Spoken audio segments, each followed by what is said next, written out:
Hello and welcome to Pigeon Duiwe News. My name is Tatos Khone, and today we are in conversation with Joe Gomes as he's joining us again, but now on the second season of Pigeon Duiwe News.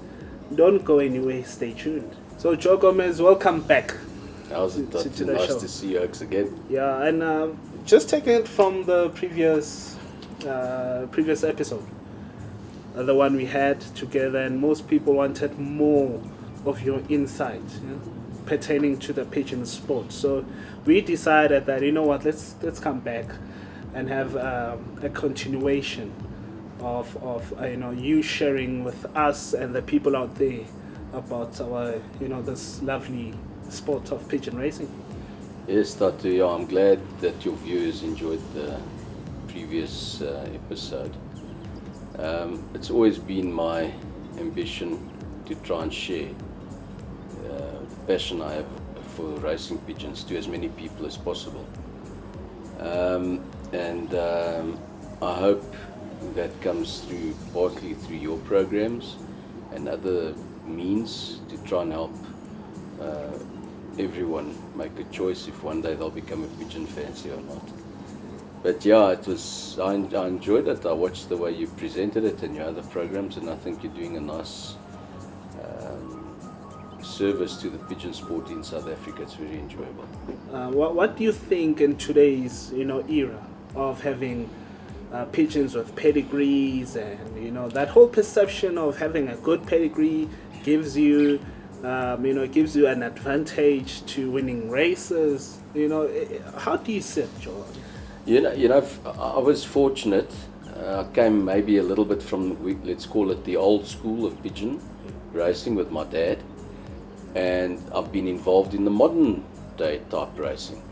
So I'm sure even in the old days, as far back as the early 1900s, there must have been certain pigeons in the world that were very good, and in Belgium, and I've heard of a few in Portugal because I'm Portuguese. My dad used to tell me when I was a little boy.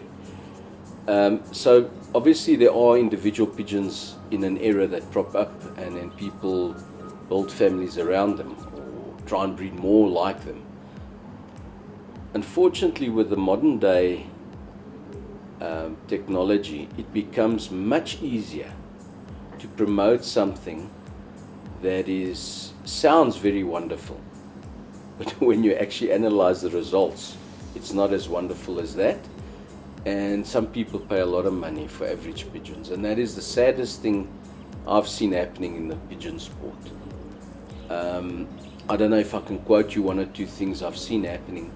Sometimes a very cheap pigeon can breed great pigeons, and I've seen astronomical prices, and those birds do nothing. And you often wonder, why is that? I mean, because I think the pigeon is not like buying a car, where you can say, man, I'm buying this car, its engine capacity is so much, its fuel consumption is so much, this, that, it's just the color and slight variations that change. Racing pigeons aren't like that. I've been fortunate enough in my lifetime to have bred a couple of gold medals in South Africa that have flown and have done well. And a lot of their nestmates were useless. There's no other word for it. It wasn't like they were mediocre, they were just useless. So, and you'd think that those are the ultimate pigeons, so everything else from the brothers and sisters, and it's not quite like that.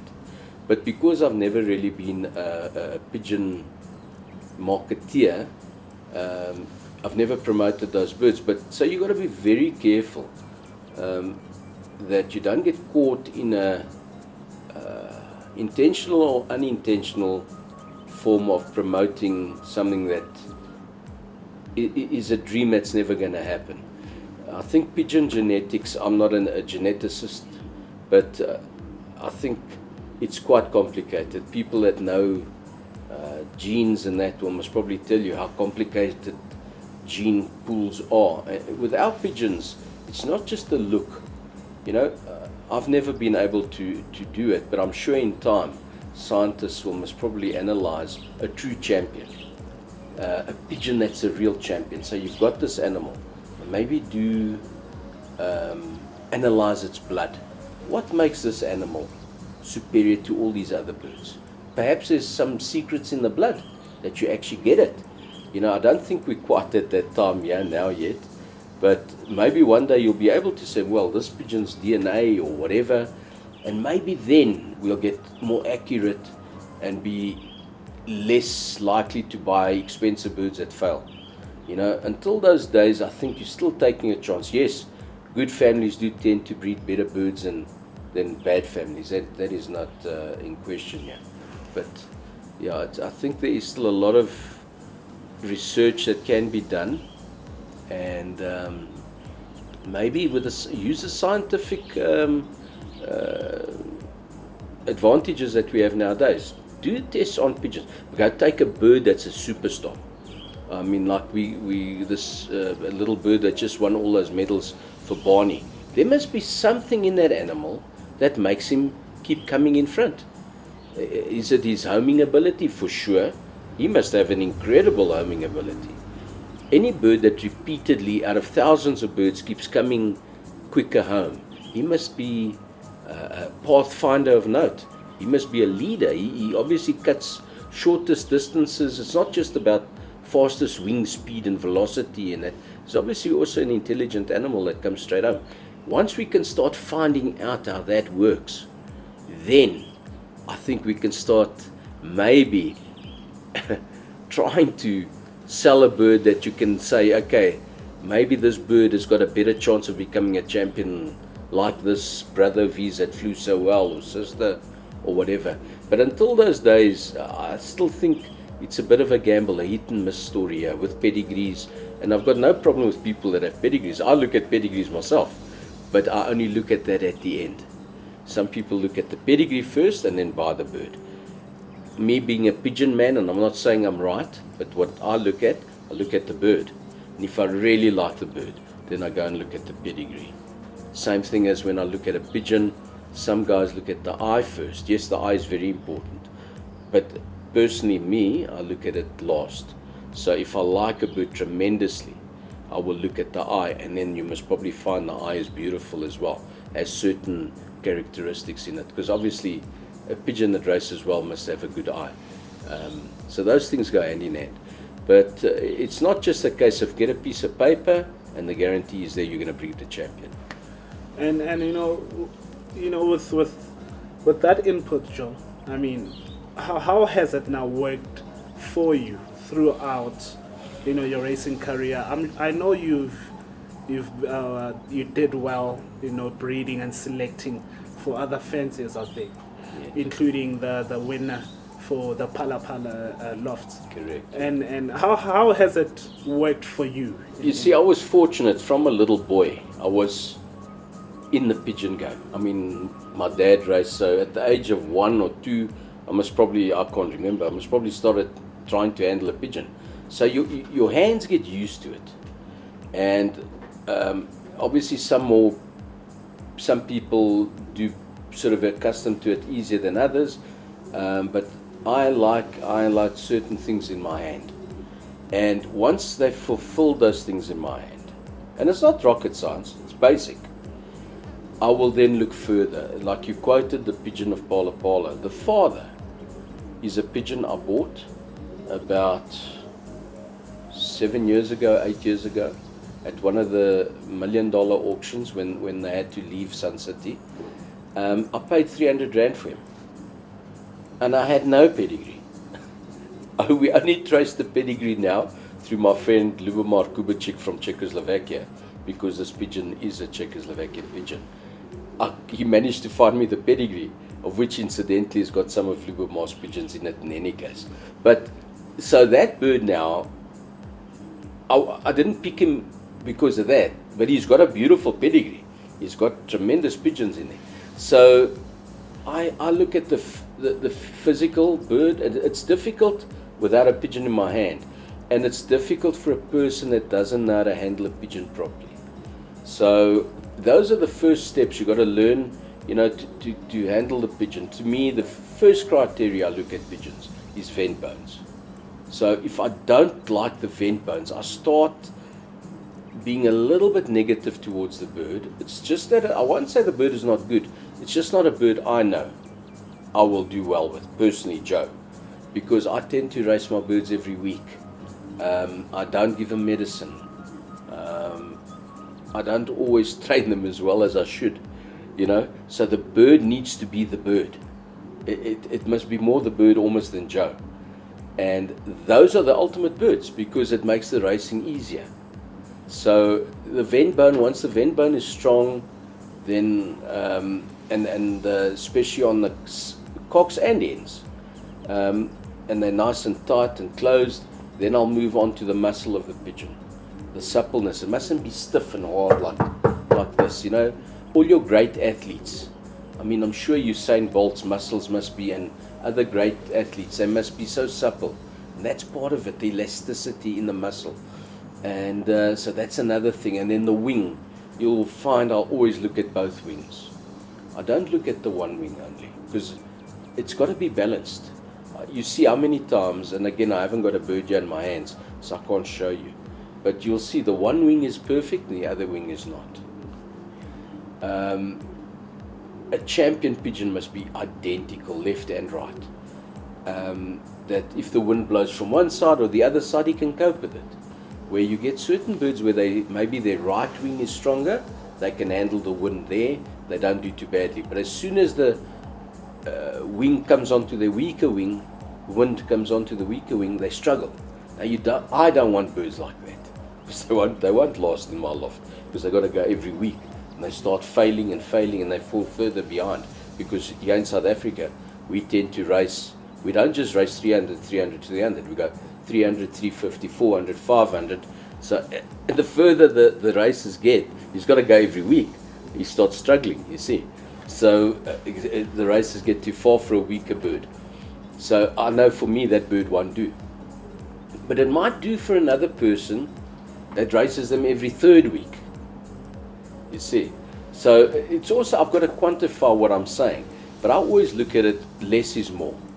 The less birds you have, the more time you can spend with the individual bird. The birds get to know you, they love their loft. And you'll always find oaks with less birds have less losses because the birds are happy. And it's from a financial point of view, for the average South African fancier, it's cheaper to keep less birds than it is to keep 200 or 300. Not knocking the people that have a lot of birds, because it's important for our sport. We need those people that help, towards the transport. The guys that are bigger team players, they help to sustain the sport. Because if we all could only send 5 pigeons, I don't think the sport will survive. Our trucks can't ride and things like that. So it's a give and take situation. But for the selection of the fancier, I prefer less birds. So I've got to be very strict. And those things. And then the very final, second last thing, I look in the throat of the bird. The throat of the bird must be perfect. And then the eye is the very last one. The eyes must also be identical. And by identical, I don't mean you could have a bull eye and a yellow eye. That's fine. But what I mean is you can't have an eye that's weaker than the other. Just like humans. You get some guys that one eye is slightly weak and then he's got to wear glasses. Now, I don't think they fit the glasses on pigeons here. So the pigeon's eye, because it's rarely, that's part of the homing stuff. The eye's got to be sharp on both sides. And then the beak line of the eye, where the eye sits above the beak. It's also difficult to show you now, but on the higher the eye is above the head, on the eye, it sees. The beak is almost like a compass point. You get the point of a compass. So obviously, if your eye, if that's the beak of the pigeon, and his eye is over here, half of his eye is like looking into the beak. When his eye is on top here, higher up, he actually looks above. And wherever the pigeon looks, he can see. And you go see your champion pigeons. Most of them have their eye higher than the beak line. It's called the just eye, above. Just above. And then the eye must be nicely sealed. The skin mustn't be bulgy, like, things like that. But definitely, you can go check your champion birds. I'm talking about not a winner. A winner, I've had union winners, they're not champion birds. They were perfect on the day. The wind must probably help them, that's fine. But your champion pigeons that come week in, week out, they're always trying. Those birds are the ones you should be looking at with those characteristics, because those inevitably become your best stock birds, and that's the main thing. Yeah, and speaking of those champions, now in your loft, selection or selecting birds to sending them to one lofts, and all these other big races, if I might call them. How's the process with you? How long do you take? And particularly now we have the Africa Pro coming, and I know you've joined there. So what do you do? You see, with me, my old partner that we're no longer together, but I never lived there, but I still spent a lot of time in the stock loft, because your success and failure comes from your stock loft. Your feeding is utmost important. Utmost important. Those babies, from the day they pop out of that egg, in actual fact, from the day you mate your birds together, because the mom has got to lay the best egg possible. So your feeding is so important. I'm just on a personal thing. I don't give millies to stock birds. I'm not saying that other people that do it are wrong. I just don't do it. They get the best grits. The best grits. I mean, I'm not punting, I'm not using names here, but whatever's the best as the best. I don't cut corners there. And you'll see those pigeons love those grits. They look for it, and when the moms are being driven by the cock, you'll see they go and eat that specific grit just before they lay. And that takes time. If you observe your pigeons, you'll see that hen, as the cock is driving it, she's trying to eat that grit that carries more calcium, because she knows in 2-3 days she's going to lay. And after she's laid, she will eat something else in the grit. It's very interesting, but that takes time to observe and you watch. So that's very important. And once the eggs are perfect, because I look at the eggs, if there's any egg that's not right, I can't cull birds. I've never done it, but I will rather break the egg. I'd rather let one baby hatch than two babies. If there's two eggs there that the one egg is dubious, I'll break it. Then I'll rather let them try and rear that egg. And then obviously once that baby is hatched, I try and watch. You must always look that when the baby is hatched, the eggs, you'll always find a little cap. The egg is you get some eggs that are sharper, which supposedly are males, and eggs that are slightly rounder, which are supposedly females. That's supposedly, I haven't got scientific proof on this, but that's it's from your experience. From my experience, and maybe it's wrong, maybe it's right. But where the little babies start perforating with the egg tooth, they got a thing called an egg tooth, just like little crocodiles. The pigeon starts, and chickens and that, they start perforating that little thing, and they make almost a perfect little circle. You'll always find when that egg, the baby's popped out, and that little top off actually folds into the back off, normally that baby's okay. Don't ask me why. That was told to me when I was a little boy by old toppies, old Pigeon Fanciers and old. And I thought, yes, hierdie oom praat no nonsense. But I can see it, the babies. I think, oh. And then what I normally do, I break the eggs and I go Molotov. That's just a joke, like the Jewish people break the glass. But so once those little birds are hatched, then I try and watch. And now, to me, very critical period is the milk stage. The milk stage of pigeons is very critical. And I firmly do believe that champion pigeons, and I've done the test, produce stronger milk, just like in cows. You go ask a good farmer, a guy that works with cattle and that, he'll tell you that some of his cows' milk quality is not as good as another cow. So therefore the baby, when he's growing, on the good quality cow's milk will be stronger than his cousin or whatever it is on the weaker milk, even though the cow is her baby. So, and that's just genetics, and I don't know, bone structure. I'm not a bovine expert, a cattle expert, but that's what I think.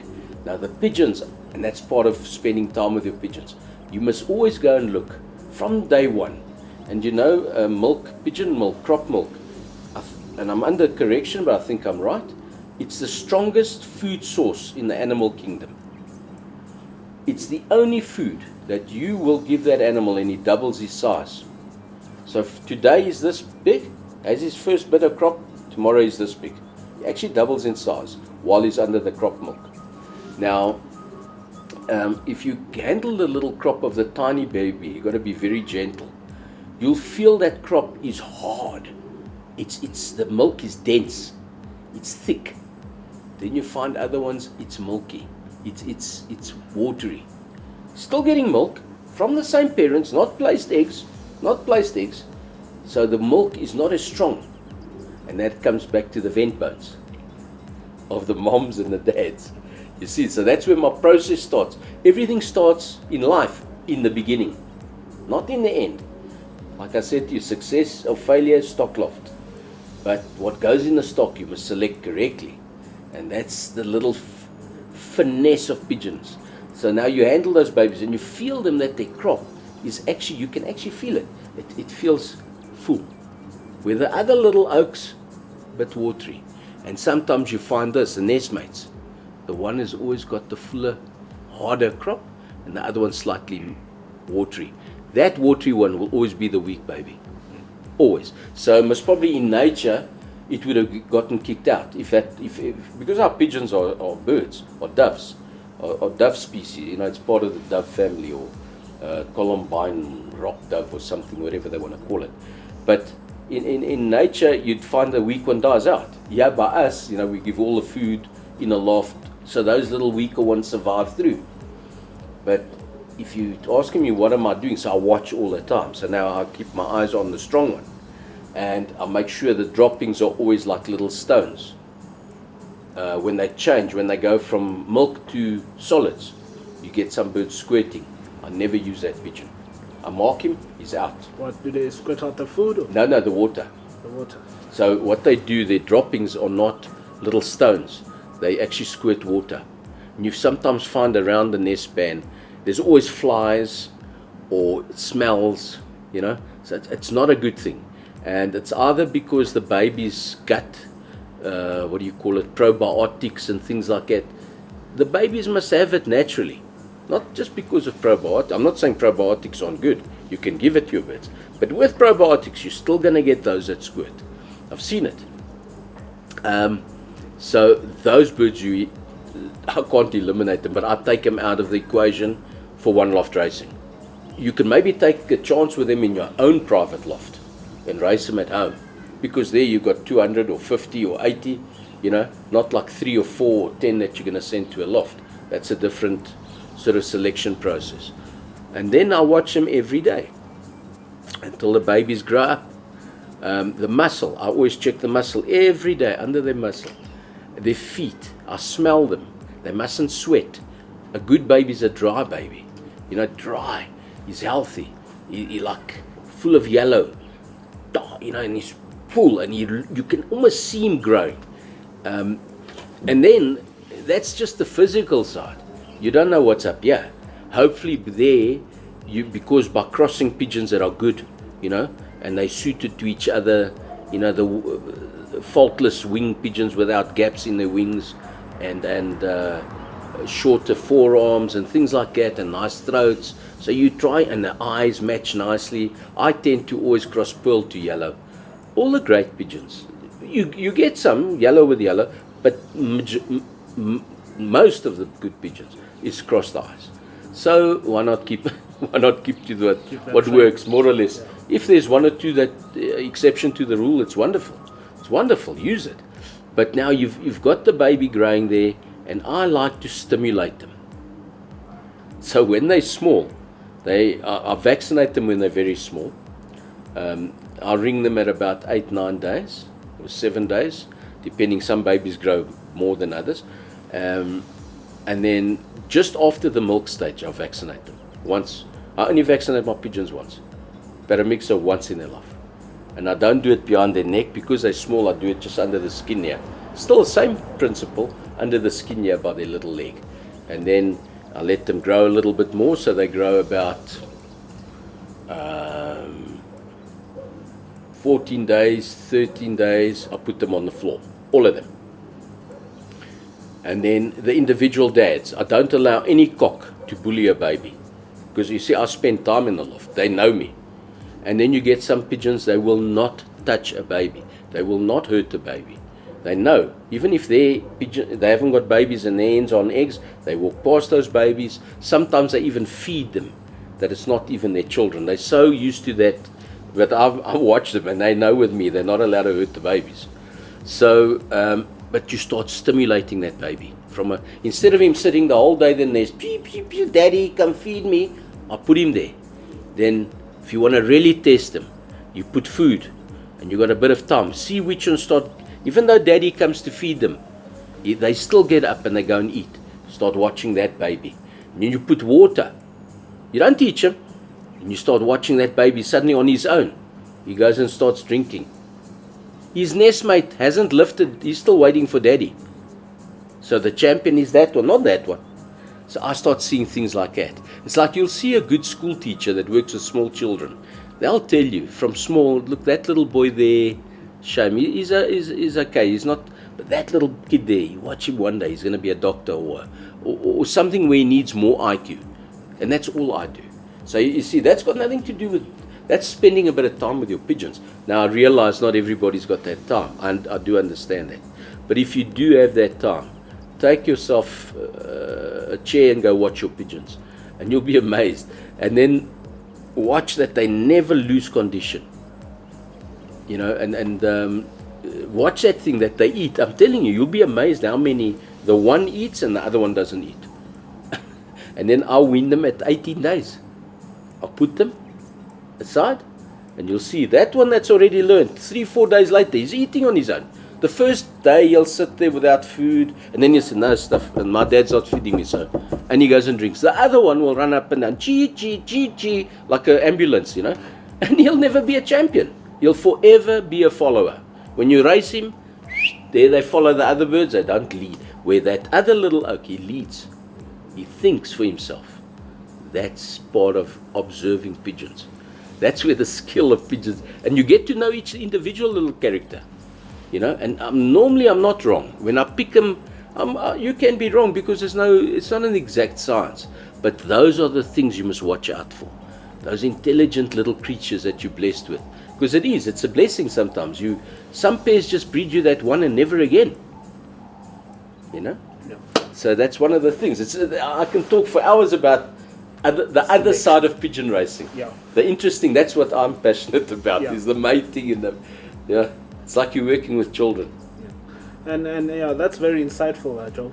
And now, so the actual selection of taking the grown period. Once the little guy is now survived all that, he hasn't got sick. Now, and I don't mean this in any disrespect to anyone. I don't, ons moet hulle kankerpilletjie gee. I don't do any of that stuff. I don't believe in that because nature is telling me that baby with a canker is the weaker one.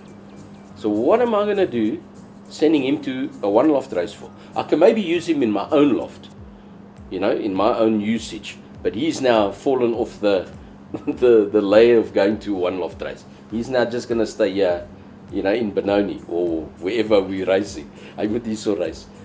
If he doesn't get sick further, and then obviously then I have to eliminate him. But so what you do truly want, an animal that doesn't get sick. That lowers so much problems at one loft race, because you must remember, one loft racing is more complicated than flying at home for various reasons. The one reason I mentioned earlier, birds are not born and bred there, so they come from all over. Like Dino King, Barney gets birds from all over South Africa. But none of them are actually physically bred at Dino King. And other one loft races in South Africa, same story. So the little bird gets home there, but he truly knows it's not his place of birth. And I'm telling you, they know the difference. So some of them take a bit longer to home and to find their way to Dino King's now their new home, and so that. You don't want other problems like health coming in. You know, because if he's got that and he needs a bit of medicine and Barney looks after them perfectly, but it's still much easier for a bird that doesn't need medicine. If you can send him birds that don't need medicine, they're going to do well, I'm telling you. Or in any other one loft race. Whereas if you got birds that, I've sent them to that one loft race, but they need paratyphoid treatment and they need canker treatment, and even if the guys give it to them, it's going to be a disadvantage to the birds in the loft that don't need it. So your chances of performance, regular performance, are better on those birds that don't need that stuff, you see. So that's the one thing, and that's where your pre-selection is so important. Watching your stock birds, making sure they're healthy before you mate your birds up, giving them the best foods, the highest proteins and fats foods you can. I know it's expensive, but it's worth it in the long run. All those small little principles really pay off in the end. And now, how long do you keep the birds here before? You see, it depends. You can work it on 2 stages. Once I've done all that, you can either keep them here for 2-3 months if you want to, if you don't let them out. You can do it in 2 ways. You can let them out just to see, because some birds are just stupid. Sorry to use the word, but they're just dumb. In the place of birth, they get lost. And you think, hell, if they get lost around the house here, what chance have they got there by Barney or another loft? This is their place of birth and they buggered off. So now they're going to be mamparas. They're not sharp. So if you can see, okay, this little baby, I've had him out here for a week or 2, he found a trap, he knows, but without making him too owned, you know what I mean? Not letting him fly, just that he's not stupid, that he doesn't just fly away. Now I know I can see he's healthy, he's done that, I can send him to a one loft race. Just so that he can see he's got a bit of, I know some guys train them up, toss them up. That's a little bit of Russian roulette. Because that bird at some stage is going to maybe come, especially, and I think there's more failures than success in that method. So birds usually come back? Or even if they don't come back, they always think. They might not come back, but instead of going straight to the one loft race, they might go to a 10 Ks, 20 Ks, and then you're going to be late. And nobody will know. We won't know because we're waiting for the birds at the final. So that's the only thing. It's too much of a risk, I think. Maybe just homing them a little bit, and if they're healthy, out of good birds, and then that might be a way. I've done it before with a lot of success, and I've done it before that I don't. I still select them all the same, and I take them, I keep them locked up, and then I watch that they don't get sick, because the longer I've got them here, the less chance I got of getting sick when they go there. But that also comes from the parents. Your selection of the parents. You get all funny little things that come out in pigeons. And once that bird's done that once, it's got no chance, I promise you. The owners of the loft should actually phone, boys, your Dave dry your kop, replace it. If there's enough time, rather replace it. Because you can fix them, but once the brain is gone, you can't fly with a partial working brain. And that thing is due to pressure in the brain. Some birds go blind because they get such high blood pressure, they actually burst the blood. You'll see, people will tell you about cases that actually it bleeds into the eye because of the pressure. It's like a blood pressure, the little veins or whatever burst, and then the animal, that bird is never going to be a champion. He's never going to be good. He's going to be sick, and it's rather replace those birds. If there's enough time. Look, it's not always possible. It's not always possible because sometimes it happens as the guys are starting to train the birds. But that's where the selection of the parents, and you get certain pigeons, their children will keep doing it. And that's why I look, you'll see, guys will always see when I select pigeons, I look at their feet. I've done that since a young man, and I look, it's difficult again. I don't look at pigeons with fratta, whatever you call it, slightly swollen feet. I don't use them. I just don't use them. Other people want to use them, they're welcome. I don't use them because I don't use medicine. Is there a reason for that? Over many years, I wish I could pinpoint the reason for it. There could be many explanations. What I have seen, I do think, again without scientific evidence, paratyphoid I think is there. I think so. I might be wrong, but I think it's there. But what I've seen it happen in some of my friends that have gotten old. Great fanciers. They were great fanciers when they're young. Then they get old and they don't look after their birds anymore. And suddenly you start getting pigeon fly, the normal pigeon fly, in the birds. And this old man was a champion, man. He was one of my biggest competitors. Toughest guy to beat. Handful of pigeons, champion guy. I learned a lot from him. And I saw that his birds started having something that they never used to have before, swollen feet. And I looked at it, I thought, no man, saw pigeon fly on them. And I didn't associate it then. I'm talking years ago, 30 years ago, 20 years ago. And then I came to notice that his brother was still younger than him and still racing. He says, no, he'll use those birds, he'll treat them. He took those birds, he treated them, those birds meant nothing. Nothing. The babies were useless. So then I definitely started thinking, look, and I saw rats there in his loft. And that I never used to see when he was a young man. Never. Ever, ever, ever. So the rats came there and the pigeon fly. So those two things contributed definitely towards the feet of the animal swelling up. Whatever it is, I haven't done a proper analysis on the blood, but I would presume it's you must remember the pigeon fly then transports the blood from one bird to the next, like they do pox as well. You see a lot of times mosquitoes spread all those pox on the pigeon's feet. That's mosquitoes there. And they also transmit. If you're a paratyphoid carrying pigeon and he goes and drinks your blood and he comes here, he might just inject it into here. That's why it's so important not to have pigeon fly and mosquitoes in your loft. That's you can do this on another chapter, but the bathing of pigeons from day one in the stock loft with a good dip is very important.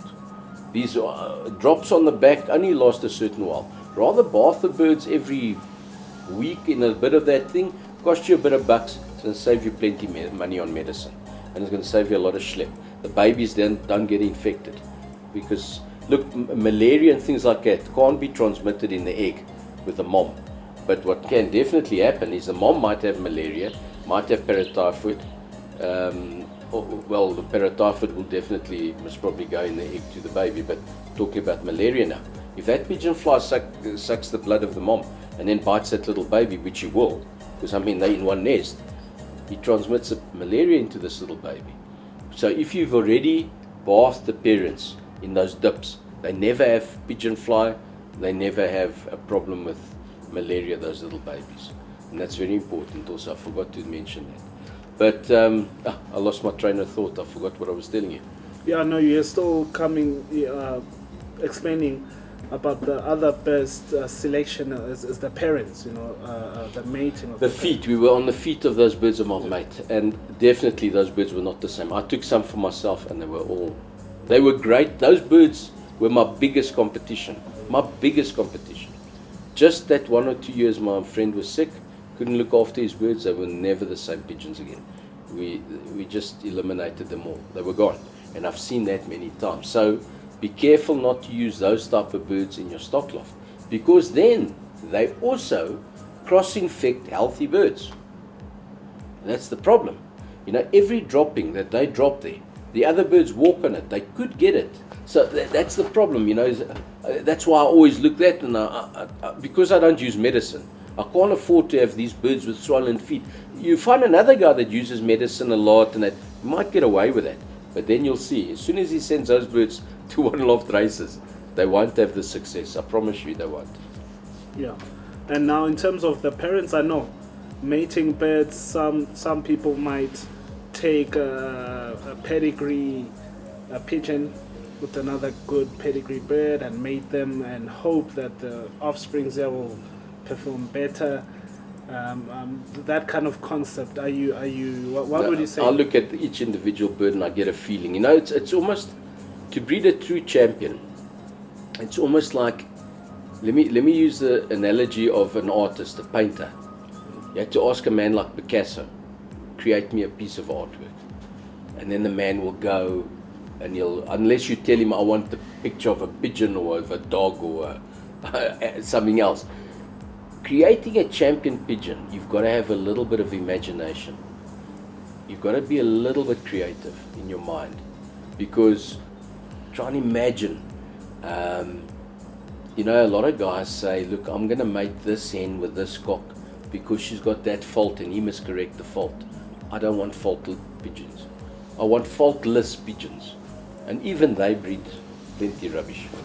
But I don't want this nonsense of Dave se fout regmaak and this one. I don't want that.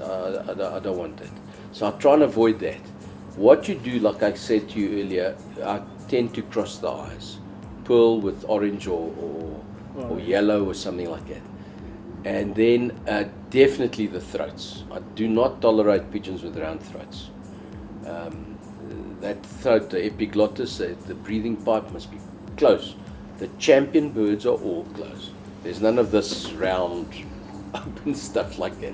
And some guys, but I give him Tyler or whatever. Out. Bird must be born. It's like a muscle. It's born with that muscle structure. So once you do that, and then obviously your wings, like I explained to you, left and right must be faultless. I don't tolerate birds that have a gap between the secondary and the primary. So I try to, as much as I can, have birds with a cover. So your primary must either be sticking out. That's what they call a step. If this is your secondary and these are your primaries, number one must try and, you get them slightly more, slightly less, doesn't matter. But I don't want this type of nonsense. And it must be on both sides. Both sides. And the feet must be like a pristine, soft, bendable feet. Nothing of this. So you can actually, once you start seeing what I mean, you start feeling it. If you go and handle another bird, say, this is what Joe meant. You'll see. Start feeling it. And I avoid those birds. I'm just telling you my personal thing. I'm not saying I'm right. I avoid those pigeons. Because I know somewhere along the line, that thing's going to come and affect the performance of the birds in the one loft race. What are perhaps the myths that you'd want to point out today and say, people said that's not true, or this doesn't work the way people are perceiving it to work? You see, for some people it's not a myth, it's what they've perceived to be the truth, because that's what they've experienced. Like I said to you, everything in pigeons starts in the beginning. And the beginning is, technically, if you're going to keep stock birds, that's the beginning. So your stock loft must be made, first of all, totally rodent proof. Not a mouse, nothing must go in there. So that's your first point. Then your animals must be selected in such a way that you don't have pigeons that do the job of the rat in your loft. That thing about the feet and all that stuff. And the diseases and the white spots in the throat, that's another thing I forgot to mention. White spots, that is a no-no. Whatever anyone says, that is a no-no. You don't use pigeons like that. Then your feeding and the grit. I can't stress how important grit is. The best grits for your hens. If you can't afford to give it to the cocks, give them the cheaper grit, but give the hens the best grits you can. And then when they're feeding babies, then you bring the best grits. Then obviously the best foods, the highest protein foods you can. Don't mess around with too many millies in the stock loft. They don't like it in any case. And it's not perfect for the birds. They will eat it, but it's not enough protein. I mean, you don't give a baby mealie pop when he gets breast milk, or, you must be careful with that. Because you can't catch up that baby's health later. So that's the thing. Now, a lot of myths come because those birds aren't raised from the beginning correctly. So now, one of the myths is you must vaccinate your pigeons every, I don't know how many times. You don't have to do that. You don't have to do it. Because if you got immunity to a thing, now they say, boosters. Maybe it does work for a pigeon, I don't know. But I've never had to do it. And I've got a couple of young guys that they've gone under my wing and they're now hammering me and giving me competition. They do the same thing. They've realized, but is it really necessary? So that's one myth that might not be ideal, to keep on vaccinating your pigeons so many times. I don't know, I don't know if it's wise. It's maybe good for the manufacturers of the vaccine because they sell more product, I understand. But from a pigeon point of view and a pure performance, I don't think that's necessary. If your birds are healthy from the start and your conditions of looking after your pigeons are right, and you've raised them correctly from a baby, that's the one myth I will definitely query. I'm not saying there are some people, I'm sure, that have success like that, but I don't think it's necessary. What's your objective now, going forward with the one of the involvements? My greatest objective is, we'll see in time. We all have dreams, and some dreams come true and some dreams don't come true. But I can tell you one thing in my heart. I think the Africa Pro race is a great challenge for me. As I said in the original promo sort of evening where they launched the race, it's for the connoisseur fancier. I think that race is the race in the world, whatever anyone says. It's going to take a little while just to get the wheels oiled and things turning in the right direction, because it takes a bit of time just to get the things going. But once that thing's going, it's going to be where you truly test pigeons. Not stories and numbers and all these pigeon merchants trying to, buy the race and things like that. It's where you see, that oak, I'd like to go and buy one bird by him. That oak, I'd like to go and get a hen from him. You understand? And where you'll get the great fanciers of the planet that normally wouldn't enter. Now they might start entering there because they can see, okay, look, I know I've got 10 or 15 birds I can send. Not I send 3 like the old races of the $1 million or 5 or whatever, and some oaks send 100 or 80 or 50. It still happens. It still happens. So what the true test then is, this man sent 10 birds, shoo, look how his birds flew. This man sent 10 birds, this man sent, so there I think for pigeon quality, it's going to be much better. Maybe a lot of birds aren't going to make it because it's 10 weeks in a row. I know that. But that's the challenge, to breed a better champion ultimate animal. And it'll be so lekker, sorry I'm using this, well it is a South African program, so nice that it can be done in South Africa. I've already got some of my overseas mates that have already asked me to help them in the selection of birds for following years. So it's going to become the greatest race on this planet. It already is in my way of thinking of it. But numerically, there are challenges with quarantines and things like that. I think next year they'll sort that all out, and then you'll see. I think, wow, I'm so excited for that race that that is like very special in my heart. And the birds, I must say, the people are really looking after those pigeons beautifully. Really, I've got a team there, and I'm bloody happy. I don't know how else to put it, but it's really nice. And do you have any closing remarks? With pigeons, it is such a nice sport that the whole family can truly, my vision was that the child and the dad and the mom, I've seen families, to me I get a more satisfied feeling when I see a family involved in pigeons than I see a champion on his own, which is nice. But to me, the pigeon sport is actually a beautiful sport. The pigeons have served human beings for many, many millennia of years. Saved people in wars. There's documented evidences of how many pigeons saved people in First and Second World War and possibly other wars, I don't know. And people have always worked with them. And I've always had this personal feeling with my birds. My birds are like my kids. they come when I race. If I race, yeah, they'll come sit here by me, and that's pigeons. That they form a bond with you. It's like having a dog or a cat.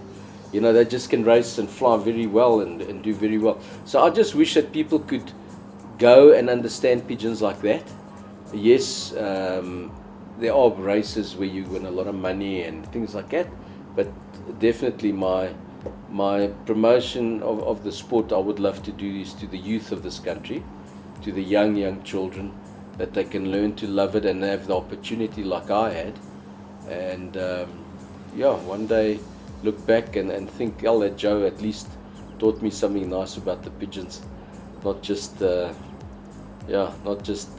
pigeons aren't just to win money, but it's also, it becomes part of your family. And there you have it from Joe Gomes. I believe you've had a lot to learn from his insights. Don't forget to like, share, and subscribe to our TV channel. My name is Tata Schoon, and this is Pigeon Duiwe.